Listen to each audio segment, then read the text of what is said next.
So our next topic is understanding mind and behavior. Under this we are going to study relationship between mind and behavior.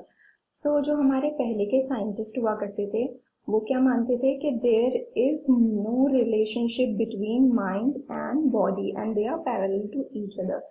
तो पहले के जो scientist हुआ करते थे वो कहते थे कि हमारे माइंड और हमारे बॉडी के बीच में कोई रिलेशन नहीं है और ये दोनों पैरेलल होते हैं एक दूसरे के. तो it is true that mind can not exist without brain. ये सच है कि हमारा जो माइंड है वो ब्रेन के बिना एग्जिस्ट नहीं कर सकता, लेकिन इसके बाद भी हमारा जो माइंड होता है, हमारा माइंड एक अपने आप में एक सेपरेट एंटिटी होता है.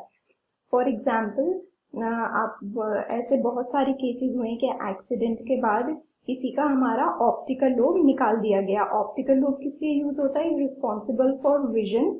वो हमारे विजन में काम आता है और वो लोगों का निकाल दिया गया और उसके बावजूद they are responding correctly to all the location, configuration and visual cues. ये एग्जाम्पल हमें बताता है कि हमारा जो माइंड है वो सच में एक सेपरेट एंटिटी है, क्योंकि जो हमारा ऑप्टिकल लोब है, जो हमारे विजन के लिए रिस्पॉन्सिबल होता है, उसे निकालने के बाद भी लोग लोकेशंस, कॉन्फ़िगरेशन और विजुअल क्यूज को सही से रिस्पॉन्स कर रहे थे. तो इस केस से हमें क्या पता चलता है? इस केस से हमें पता चलता है कि the person suffered from damage of some parts of the brain but still his mind had remain intact. इन सब के बाद भी उसका जो माइंड था वो इंटैक्ट था, काम कर रहा था, विजुअल क्यूज को रिस्पॉन्ड कर रहा था. ठीक है, तो अब हमारा आता है साइको न्यूरो इम्यूनोलॉजी.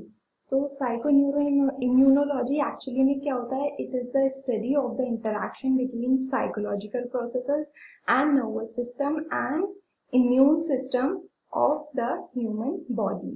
ठीक है, तो ये इंटरैक्शन होता है किस किस के बीच में? साइकोलॉजिकल प्रोसेस के बीच में, हमारे नर्वस के बीच में एंड हमारे इम्यून सिस्टम के बीच में. ये होता है साइको न्यूरो इम्यूनोलॉजी.